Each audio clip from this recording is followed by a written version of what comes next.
Greetings, folks. 3Course Thoughts here. I'm back at it again with another video.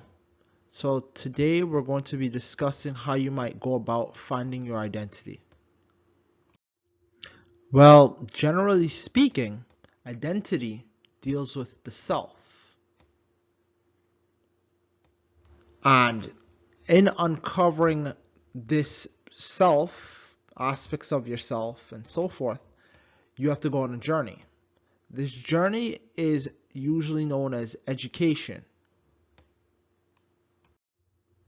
So besides being a journey, what is education really? I found this interesting quote by Albert Einstein that I believe encapsulates beautifully what education is. So in it he states, and I quote, "Education is what remains after one has forgotten what one has learned in school." So what that means to me is basically education is something that transcends school. It goes beyond even school. So it's anything that you learn within your lifetime from anybody, anywhere. School is included as well. So with that being said, the search for identity, as I measure it, is within a few tiers or levels that progressively go upward.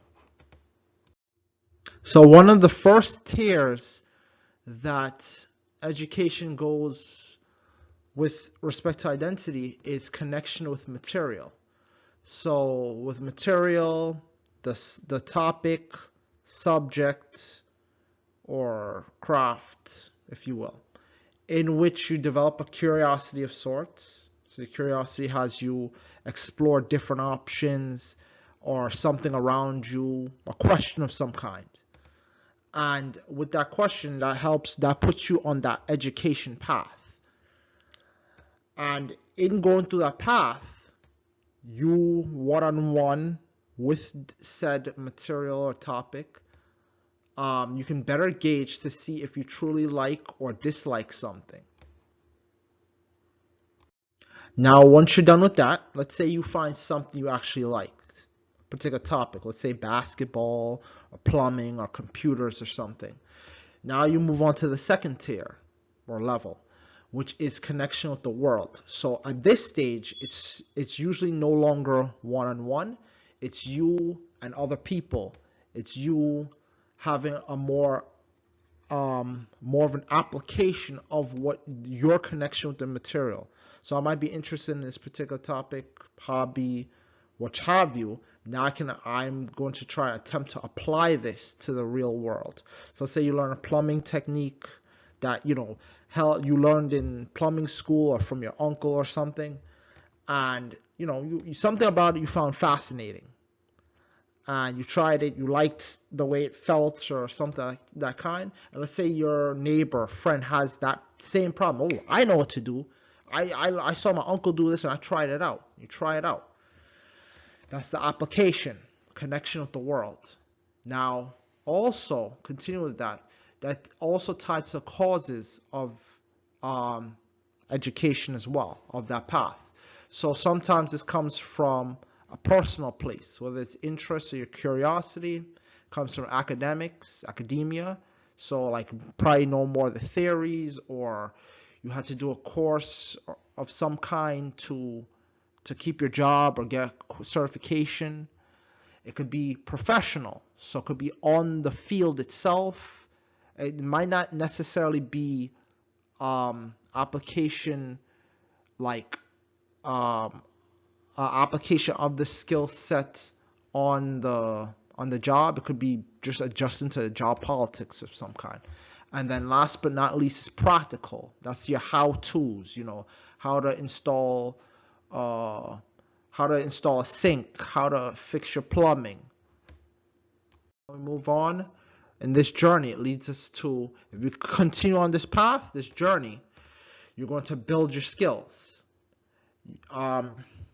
This involves different manners of education.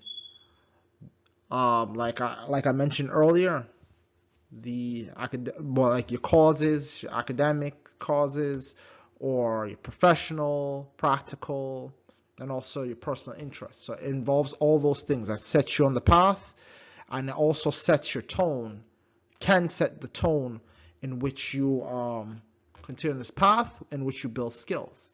And you build skills usually because you go through different experiences. If you continue on the path, you go through different experiences, different challenges. Some trial by fire, some, and also you meet certain challenges in which it may stretch the envelope and also test the envelope of your understanding.